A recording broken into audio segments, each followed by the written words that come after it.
ब्रेकनंतर पुन्हा एकदा स्वागत। पंतप्रधान मोदींकडनं आज अहमदाबादमध्ये घटनास्थळाची पाहणी केली गेली आणि घटनास्थळावरती 20 मिनिटं पंतप्रधानांनी पाहणी केली। अपघाताची कारणं, झालेले नुकसान या संदर्भामध्ये त्यांनी माहिती घेतली। तसंच पंतप्रधानांनी अधिकाऱ्यांना सूचनाही दिल्या आहेत। अपघातस्थळावरनं पंतप्रधानांनी पुढे रुग्णालयाला जाऊन भेट दिली आणि अपघातातील जखमींची पंतप्रधानांनी विचारपूस केली। रुग्णालयामध्ये पंतप्रधान 10 मिनिटं उपस्थित होते।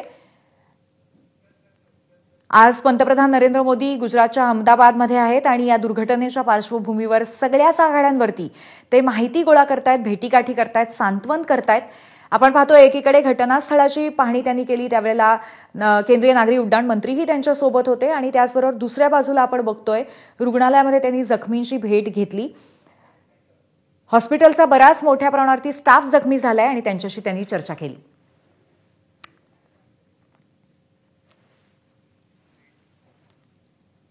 दरम्यान अहमदाबाद विमानतळावरती पंतप्रधान मोदींची बैठक सुरू आहे। पंतप्रधान मोदी सध्या अपघातासंदर्भामध्ये सखोल माहिती घेत आहेत।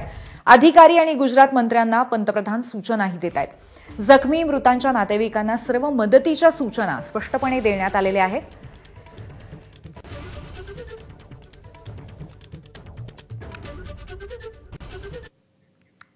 तसंच या विमान अपघाताची उच्चस्तरीय चौकशी सुरू असल्याचं हवाई वाहतूक मंत्र्यांनी सांगितलंय। तपासासाठी विशेष तज्ज्ञांची टीम सरकारकडून स्थापन करण्यात आली आहे। घटनास्थळावरती डीजीसीए आणि एअर इंडिया तंत्रज्ञांचं पथक सुद्धा दाखल झालंय आणि संपूर्ण परिसर रिकामा करून सध्या सखोल तपास सुरू आहे।